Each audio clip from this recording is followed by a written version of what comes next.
So is it Skip Bayless' fault or is it FS1's fault? Let's examine the evidence.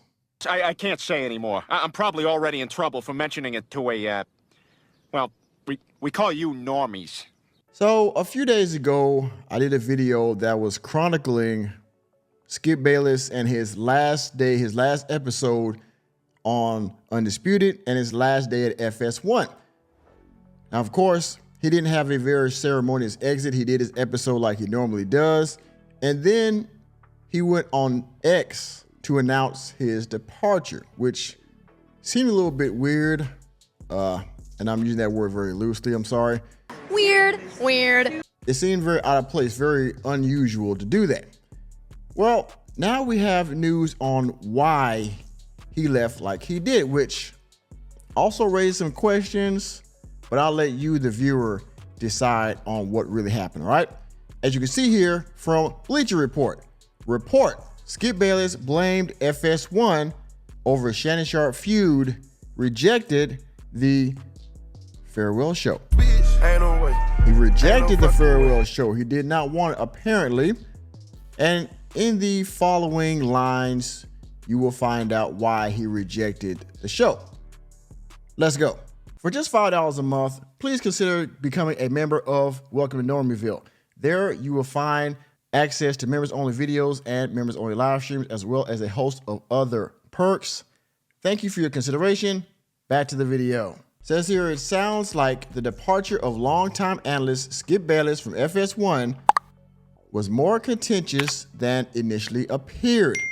According to Mike McCarthy of Front Office Sports, Bayless blamed higher-up execs for not mediating his feud with Shannon Sharp and turned down the opportunity to do a farewell show before his tenure came to an end. Now, that is odd. I mean, most of you out there have saw all of the situations, all of the instances where Skip Bayless and Shannon Sharp seem to have a very personal feud live on air. Most notably, the last feud they had about Tom Brady and how Skip Bayless insulted Shannon Sharp's Hall of Fame career, right? And so, you know what? There was this article, Michael McCarthy of Front Office Sports, the article in question, I went and looked it up and, well, here it is. It says here, sources with Skip Bayless gone, FS1 could blow up studio lineup.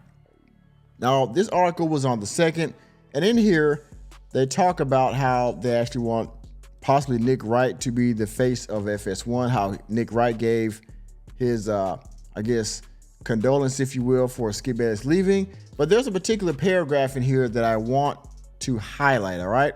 Let me see if I can find it real quickly for you. I believe it is right here. It says, wait a minute, let me scroll up a little bit. As always, the pernistically, whatever that word is, Bayless did things his own way on Friday. That was last Friday. Former FS1 talent Marcus Wiley predicted correctly that Friday would be Bayless' last show. I chronicled that in one of my last videos. But Bayless never addressed it on air. Instead, he tweeted this at noon Eastern time. This was on X. Today was my last show, Undisputed, blah, blah, blah. You all saw that post. The network responded with a statement thanking Bayless for his outstanding contributions and blah, blah, blah. You all saw that post on X as well. I'm sure I also chronicled this in my last video. But here is the paragraph. It says, so why didn't Bayless address it on Friday's show? I'm hearing the proud Bayless was so disappointed at being pushed out of the network he helped to build that he passed on the chance to address his departure. Yeah, bitch. Yeah, bitch. You think you can do this to me? Now, I must admit, FS1 wasn't a very thriving network before Undisputed, okay? So, in Skip Bayless' defense, he did bring light. He did bring popularity. He brought ratings to FS1 with the show Undisputed. And he took a chance on Shannon Sharp. Shannon Sharp had his own problems in the past. He took a chance on Shannon Sharp, and it paid bigly, all right? However, I think that Bayless, because of his attitude, much like his former partner, Stephen A. Smith, I think he got too big for his britches. I think he thought he could treat Shannon Sharp any kind of way because it was Skip's show, at least in the very beginning. And so he started being very insulting and condescending towards Shannon toward the end.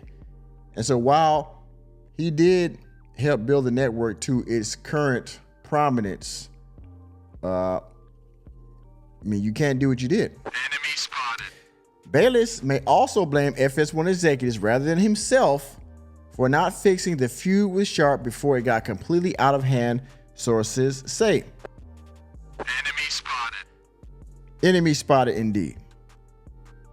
So you blame the FS1's executives for not fixing the humongous rift that you had between yourself and Sharp, even though you caused it, Mr. Bayless. I watched several of these, very contentious arguments that you guys had on the show. And most of the time it started with, a regular argument talking about LeBron or Brady or Westbrook or somebody, sports related, of course, football, basketball, whatever, or the Darvin Hamlin incident, all those kind of things where he just refused to apologize and, wanted to stand on his square, whether he was right or not. And so a lot of those arguments you caused by either being petty, sticking your foot in your mouth, or being insulting.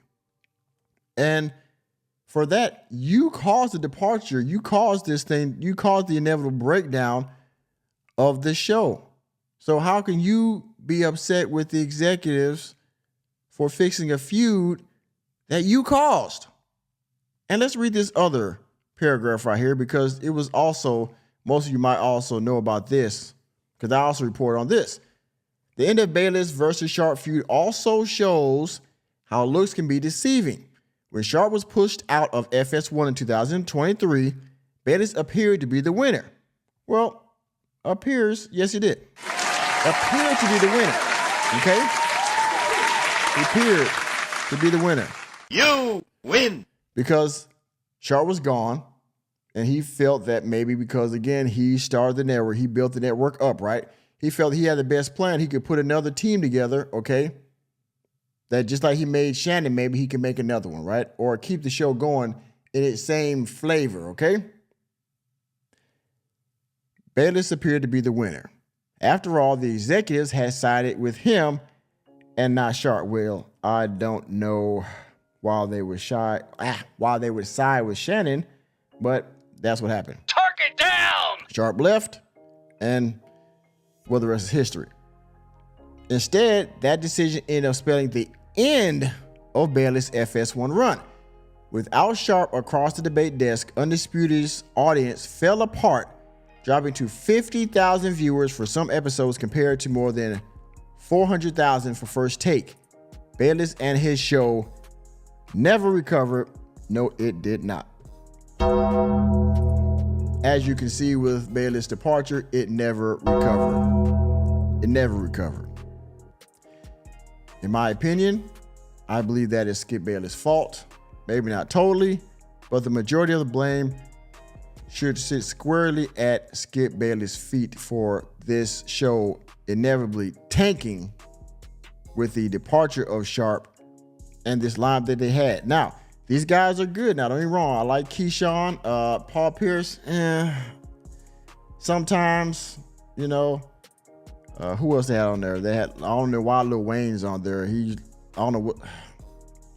I guess they're supposed to be cool or something. He did make the intro for the show, but I mean, listening to some of his sports, opinions and takes, yeah, I don't know. And then, of course, you had his arch nemesis on there, the former 49ers and Seahawks cornerback, Richard Sherman. And, well, he's gotten in some trouble in which now he's no longer on the show. I think he had like a DUI or something like that a few months ago. And I know it's not football season yet. He might be back. But he was on the show for a little while until that happened. Now he's not there no more. I mean, the show essentially is, circling the drain at this point, okay? So I don't know if they're going to keep the show going in Skip's absence, but if they do, they're going to have to put somebody up there that will be able to bring some energy back to the show and get it back to the numbers and the ratings that it had before. If not, you might as well just get rid of it and just extend the time slot of another show, right? So you see it right here. Skip Bayless is blaming the network for his failure, for his inevitable failure of the show. And like I said, I blame Skip myself. He sees it differently. Either way, they're both gone on to hopefully do better things. Skip, we all know that Shannon, he's got his podcast, he got 2 shows on YouTube. He's part-time at ESPN getting like 3-4 bags. Okay, he's got endorsements, got his own alcohol. He's doing his thing, right? So he's actually elevated since the show. I hope Skip Bayless can do the same. And with that being said, thank you for attending another episode of Normieville. You know me, I'm just here to bring you the latest and greatest in sports news, entertainment, and politics. Let me know what you think about Skip Bayless playing the blame game down in the comment section. And please, please hit the like button, hit the subscribe button, and the notification bell on your way out of the door. And I will see you on the next video.